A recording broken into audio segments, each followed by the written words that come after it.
सुप्रभात बच्चों।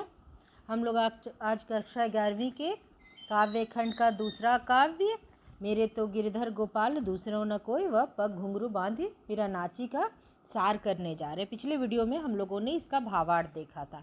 तो पहले हम लोग पहले पद के आधे भाग का हम लोग सार करेंगे, फिर आधे भाग का, तो हम लोग को समझने में आसानी होगी। तो पहले हम लोग कहाँ तक का सार करेंगे ये मैं बोल देती हूँ। मेरे तो गिरधर गोपाल दूसरो न कोई, जाके सिर मोर मुकुट मेरो पति सोई। छाड़ी दई कुल की कानी कहाँ करी है कोई, संतन डिग बैठी बैठी लोक लाज खोई। असवन जल सींची सींची प्रेम बेली बोई। यहाँ तक का हम लोग अभी सार करने जा रहे हैं। तो देखिए, सुनिए ध्यान से। यहाँ तक का सार क्या है? मीरा कहती है कि मेरे तो गिरधर ही सब कुछ है, किसी अन्य से मेरा कोई संबंध नहीं है। सिर पर मोर मुकुट धारण करने वाले कृष्ण मेरे पति हैं। उनको पाने के लिए मैंने कुल की मर्यादा को भी छोड़ दिया है। अब चाहे कोई भी कहे, संत महात्माओं और ज्ञानी महापुरुषों के साथ सत्संग में बैठ बैठकर लोक लाज भी खो दी हूँ। मैंने बड़े यत्न पूर्वक अपने आंसुओं के जल से सींच सींच कर कृष्ण भक्ति की प्रेम बेल को बोया है। ये हो गया हम लोगों का सार। उसके आगे का देखेंगे। अब उसके आगे क्या है? अब तो बेली फैली गई आनंद फल होई, दूध की मथनियाँ बड़े प्रेम से विलोई। दही मथी धृत काढ़े लियो, डरी दई छोई। भगत देखी राजी हुई, जगत देखी रोई।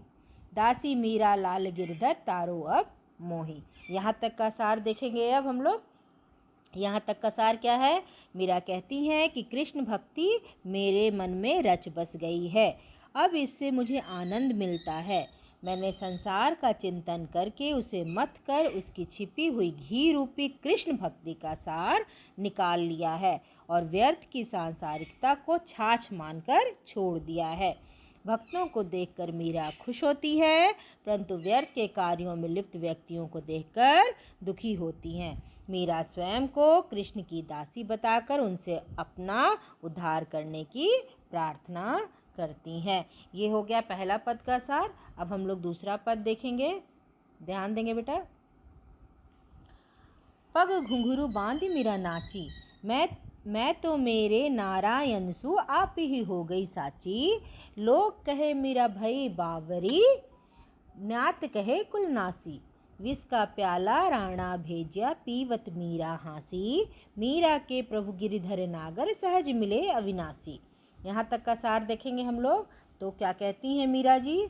मीरा कृष्ण के प्रति प्रेम में दीवानी होकर पैरों में घुंघरू बांधकर उनके समक्ष नाचती हैं, अपने आप को उनके चरणों में समर्पित कर देती हैं। मीरा को अनेक अत्याचार भी सहने पड़ते हैं। कृष्ण के मार्ग पर चलने के कारण उन्हें पागल तथा कुल घातिनी जैसे अपमान भरे शब्द सुनने पड़ते हैं। राणा का भेजा हुआ विष का प्याले को मीरा हंसते हंसते पी जाती हैं। विष उनको तनिक भी हानि नहीं पहुंचा पाता है। इसलिए मीरा कहती हैं कि उनके प्रभु बहुत चतुर हैं। सच्चे भाव से भक्ति करने वालों को वे सहज ही प्राप्त हो जाते हैं। तो ये हो गया हम लोगों के दूसरे पद का सार। तो यहाँ पर हम लोग, अब मुझे आशा है कि आप लोग अच्छे से समझ गए होंगे। तो मैं अब अगले वीडियो में प्रश्न उत्तर के साथ मिलूँगी।